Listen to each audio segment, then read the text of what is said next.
This is the Motorola Edge 60 Fusion. I have been testing this mobile for a few days. In this video, I share my full review of this phone. This video covers everything about this mobile phone and I also share the problems I faced in each section during my usage. So let's start. First, let's have a quick look at the items that we get inside the box. In the box, along with the mobile phone, we get a 68-watt fast charger, a Type-C to Type-C cable for data transfer and charging, a SIM ejector pin and some paperwork and stickers for closing the ports while applying UV tempered glass. No back case is provided in the box. Also, no screen protector is pre-applied to the mobile. I really appreciate the Motorola here that they didn't remove the charger from the box. The price of this mobile phone is in between 17,000 rupees and 23,000 rupees. It fluctuates and changes depending on the offers. The variant I'm using has 256GB internal storage and 12GB RAM. There are different variants available and the price also changes depending on the model you select, and even the different colors are also available. This mobile is very slim to hold and the thickness is very minimal. It feels very premium in hand. One of the biggest things about this Motorola Edge 60 Fusion mobile is the display. This is a POLED panel that supports a 120Hz refresh rate. The everyday usage experience is very smooth and there are no issues when switching from one app to another very quickly. This is an HDR10 Plus certified display and the peak brightness is 4500 nits. When indoors, the maximum brightness it can reach is 1500 nits. If you want to experience those 4500 nits peak brightness, you need to go outside and use it in direct sunlight. However, during my YouTube usage, HDR content is not played. I don't know why and what is the main reason behind it. The bezels on this mobile are very slim. This display is 6.67 inches with a 91.4% screen to body ratio. Also, it's a curved panel with the curves more pronounced on the sides and slightly at the top and bottom. While using the top and bottom edges of the screen, it feels very satisfying because of those slight curves. This display is protected by Corning Gorilla Glass 7i. I'll share what Corning Gorilla Glass 7i is. Corning Gorilla Glass 7i is a durable cover glass designed for mid-range and value segment smartphones, offering improved scratch and drop resistance compared to competitive lithium aluminosilicate glasses. It is engineered to survive drops from up to 1 meter on rough surfaces and is up to twice as scratch resistant. But even though they claim scratch resistant, in reality it won't help unless it's a sapphire glass. So protection is very important even it is a Gorilla Glass. This display overall touch and feel are good. The viewing angles are also good while watching content. The automatic brightness slider is working well and there are no issues when you go outdoors. But you need to be very careful while using this mobile phone as it is a curved panel. The UV tempered glass for this mobile phone is very expensive compared to those normal tempered glasses, and even if the screen breaks, the repair cost is also higher compared to those normal flat displays. So make sure you use a back cover and a UV screen protector, and that too a curved one that fits perfectly for this mobile phone. The processor varies if you are buying this mobile phone outside of India. If it is a global variant, it comes with MediaTek Dimensity 7300, which is a 4nm chipset. If it is the Indian variant, it comes with a MediaTek Dimensity 7400. It is also a 4nm chipset. If in case you are wondering what are the difference between these two processors, here it is. There is a slight increase in the clock speed of the performance cores of Cortex A78. In 7400 it's 2.6 GHz and in 7300 it's 2.5 GHz. That's the difference. No huge differences. This processor handles everything without any issues most of the time. I played a lot of games for about 1 hour continuously in the gaming test video, and even after that I continued gaming on this mobile phone very often. Out of 10 times it performs really well for 8 times, and I noticed some lags during the heavy gameplay. Surprisingly, there are no major and heavy heating issues during the gameplay. This is very surprising for me.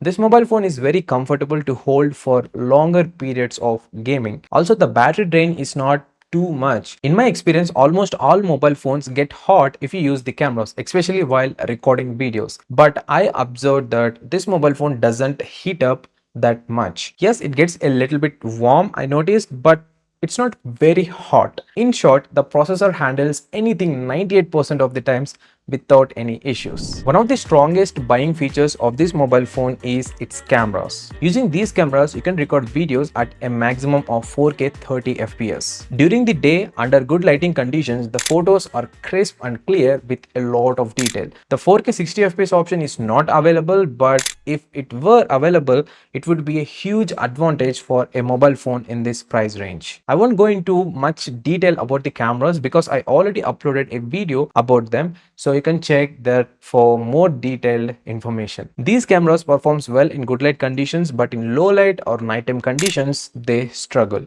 even though it comes with some extra features. Also, while shifting from 0.5x to 1x, I observed a little lag in the camera. There is some delay compared to shifting from 1x to 2x. This happens every time on my mobile, and sometimes while shifting the lenses, the camera becomes blurry. This doesn't happen every single time, but sometimes it does. Next thing, this mobile phone doesn't have a dedicated gallery option. I don't know why. It opens Google Photos whenever you want to access the photos and videos you took with the cameras. You can check the detailed camera review video for more information of these. I included the photos, videos during daytime and nighttime conditions, so you get a better idea what I'm actually talking here. If you purchase the Indian variant, the battery capacity is 5500 mAh, while other variants it's 5200 mAh.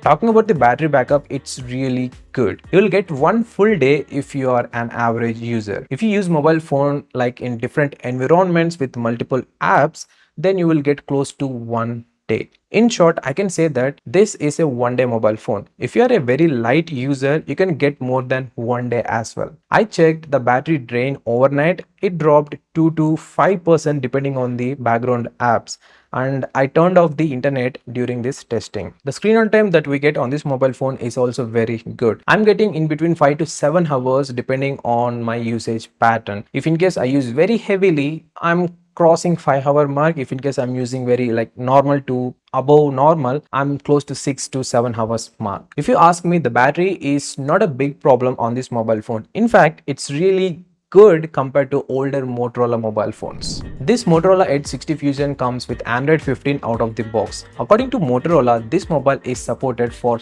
3 years of major Android updates and 4 years of security patch updates. But I have had a very bad experience with Motorola, and many users also have the same issue. The thing is, initially when they released the mobile phone, it works perfectly fine. There are no issues. But after some months, a new software update is released with a lot of glitches. I saw in the Motorola G85 review that people are facing camera blur issues. Not every model they released has the issue, but some models do. They push updates, but when it comes to the quality of the updates, I'm not sure. This Moto Edge 60 Fusion supports up to 68 watts wired charging. There is no wireless charging option is there. During my charging test, it took 25 minutes, just only 25 minutes to charge from 0% to 50%. Of course, during that charging time, the mobile got very hot, like it crossed 40 degrees Celsius. I actually uploaded a dedicated video on how much time does it take to charge from 0% to 100%. You can check that video for more detailed information. So coming back to the topic, this is more than enough for anyone who wants to use this mobile phone for almost a day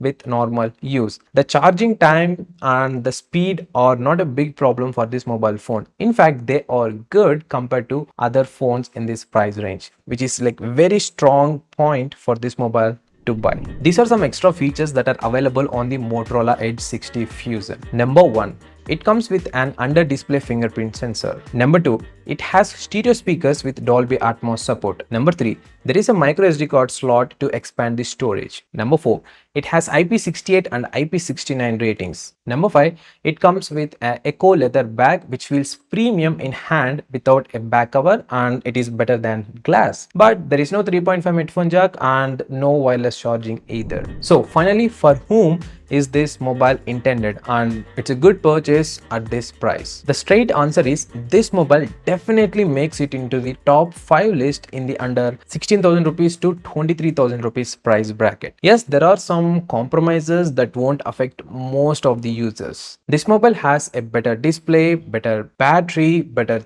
charging speeds, good cameras, and good processor, and even the extra features that it comes with are really good. Just now I shared. What more could anyone expect at this price range? So if you want a premium and slim mobile phone under 20,000 rupees with all the good things that I just mentioned, you can buy this. If, however, you want a mobile phone truly for gaming or for cameras, this mobile isn't for you. So that's the review of the Motorola Edge 60 Fusion. If you have any doubts or queries apart from the things that I discussed in this video, you can ping me on Instagram or in the comments below. Subscribe if you haven't already. See you again in the next video with another review.